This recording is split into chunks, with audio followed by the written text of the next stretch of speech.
Antes de decidir ser auditor fiscal, você precisa entender o que realmente vai fazer nesse cargo. Nesse vídeo eu vou te mostrar de forma clara e direta o que realmente faz um auditor fiscal e quais são as atividades, responsabilidades, o que tem de bom e o que pesa, porque se você está cogitando essa carreira, assiste até o final antes de continuar estudando.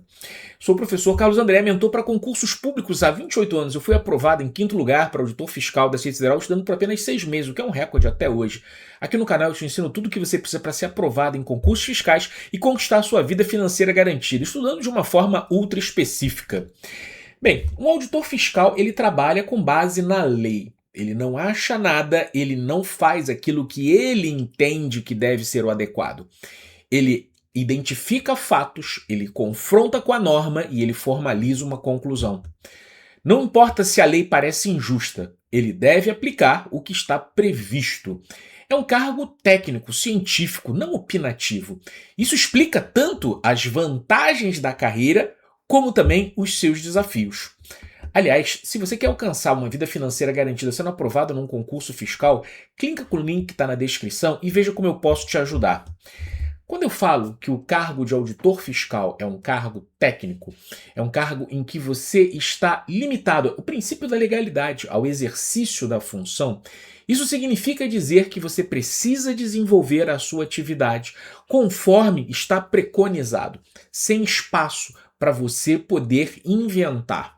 Mas acontece que também é um cargo que nós chamamos analítico, porque você vai trabalhar com documentos fiscais, planilhas, né, cruzamento de dados, declarações, sistemas eletrônicos, e você tem que levar toda essa informação até uma conclusão. Essa análise faz com que você tenha um trabalho que ele é intelectual, mas ele é solitário. Diferente de carreiras como na magistratura ou no Ministério Público, você não vai ter a interferência, audiência, testemunha, né? Na verdade, é uma questão de lógica, contabilidade, confrontação com a norma técnica. Mas, apesar disso tudo, é preciso entender que existe sim o que nós chamamos de autonomia funcional. Autonomia funcional no sentido que não importa se o seu chefe tem uma visão ou outra, a autoridade fiscal, né, a autoridade com competência para lavrar o auto, para constituir o crédito tributário, é o auditor fiscal. Então, essa autonomia funcional, ela é muito elogiada pelas pessoas, né, na carreira, pela não influência. E isso faz, inclusive, com que, né, a estabilidade no cargo público ele seja plenamente justificável. Afinal de contas, você vai contrariar interesses. Quando eu falo em autonomia funcional, também existe aquilo que nós chamamos de autonomia operacional. Porque você organiza o seu próprio fluxo de trabalho, você define a ordem das análises. Não significa ausência de controle. Só para lembrar, existem metas, né, aquilo que você deve produzir, os resultados, e também existem também, né, as corregedorias, as revisões, os recursos, a própria responsabilidade administrativa, civil e penal pelo exercício do cargo.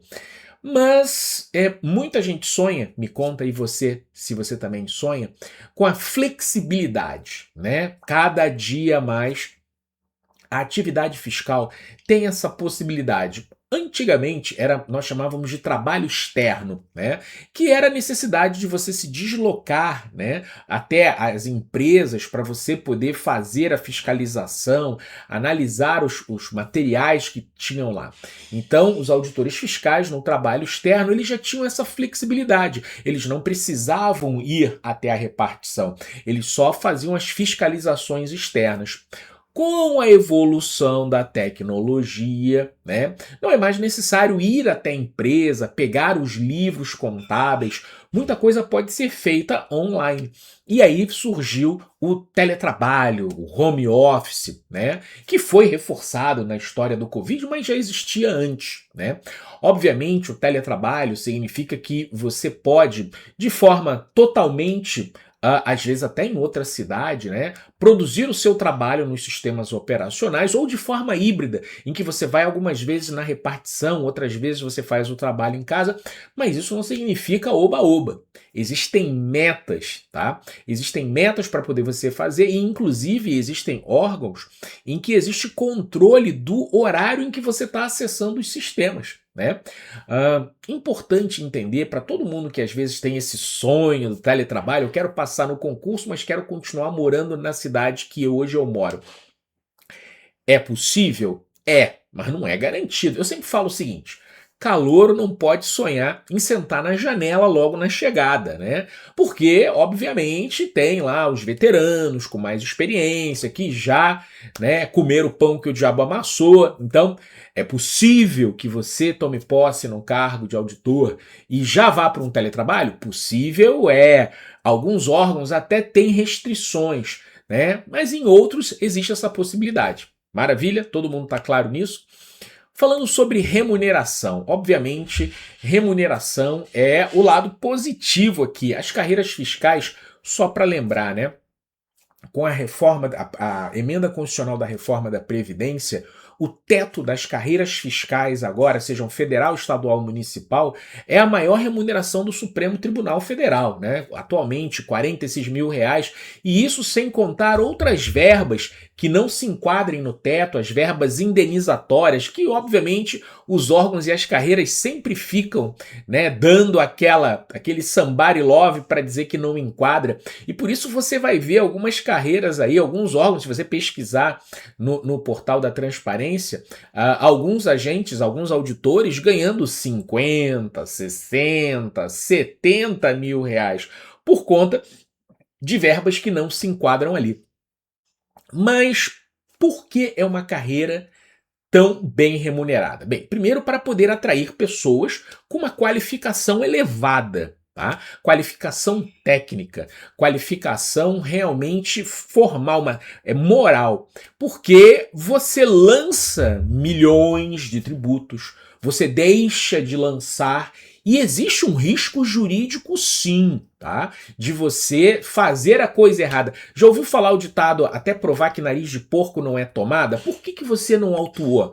Né? O que você estava ganhando por isso? Então tem que ficar esperto. E para isso você tem que estar o quê? Sempre atualizado.